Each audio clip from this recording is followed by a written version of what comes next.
Salut les super geekettes, salut les super geeks. Le principe est simple, on rencontre des gens cool qui ont des choses à raconter et on partage leur interview avec vous. Alors, ça vous dit ? Je te laisse te présenter, et puis dans un premier temps, et puis ensuite ton assoce. Ok, donc moi c'est Morgan Druen, je suis référent de l'association EMA sur la région de Montpellier. EMA, c'est une association qui est présente dans 19 villes, en France comme à l'étranger, qui prône la mixité dans les métiers du numérique et qui travaille majoritairement avec l'école Epitech. Voilà. Alors, est-ce que tu peux nous dire de quel constat vous êtes parti ? Qu'est-ce qui vous a motivé à construire cette association ? De quoi c'est parti ? Alors, cette association, elle a été créée il y a en gros 5 ans, d'un constat très simple, en fait, c'est que dans notre école, il y avait très très peu de filles. On était sur 1% de filles sur chaque promotion, avec une majorité de garçons. Et donc, cette association a été montée à Paris, avec pour objectif de démystifier les métiers du numérique, la programmation en général, histoire d'attirer le plus de filles possible. Alors, est-ce que tu peux nous dire au quotidien quelles sont les actions qui sont menées par la SOS ? Qu'est-ce que vous faites pour justement faire en sorte que ça change ? Alors au quotidien, nous, déjà ça part des gestes du quotidien, on va dire, dans les personnes qu'on peut rencontrer, les discussions qu'on va avoir, essayer d'avoir toujours un discours assez mixte, assez ouvert. Et après, on a une grosse partie d'events où là, on va prôner cette mixité. Donc, comme par exemple avec les ateliers Google, on est présent une fois par semaine aux ateliers Google. On a aussi des ateliers de découverte de la programmation avec des femmes en reconversion professionnelle, histoire de pouvoir leur montrer qu'elles aussi sont capables. Et c'est vrai que quand elles arrivent, généralement, la première chose qu'elles nous disent, c'est mais nous, on ne va pas y arriver, c'est pas pour nous, c'est pas fait pour nous, quoi. Donc ce que tu dis, c'est que c'est un préjugé en fait qui vient pas simplement des hommes, mais des femmes elles-mêmes qui n'osent pas se lancer dans ce milieu-là. Et donc du coup, vous faites des actions justement envers les enfants du coup qui sont vers le plus jeune âge. On essaye de briser les stéréotypes dès le plus jeune âge, voilà, c'est ça.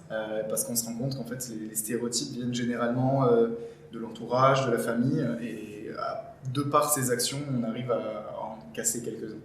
Est-ce que depuis que vous avez que cette association fonctionne, vous avez pu constater des évolutions dans les mentalités ou dans les faits dans l'école ? Alors il y a eu des mentalités qui ont évolué, beaucoup au niveau de l'entreprise. Il y a beaucoup d'entreprises qui maintenant recherchent cette partie mixité pour améliorer leur projet, leur entreprise tout simplement, mais beaucoup moins dans la tête des citoyens en général. Il y a encore du travail, quoi. Il y a encore beaucoup de travail.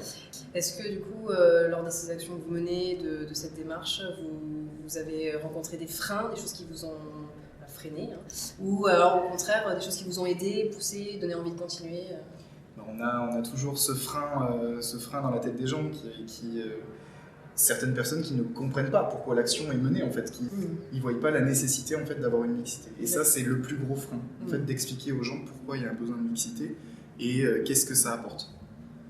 Très bien. Et du coup, des choses qui vous ont aidé, qui vous ont donné envie de continuer. Qui nous ont aidé, c'est déjà les gens qu'on rencontre, rien que les gens qu'on rencontre, qu'on arrive à faire un petit peu changer d'état d'esprit et qui nous disent à la fin oui, vous avez raison, et on va essayer d'inculquer ça à nos enfants.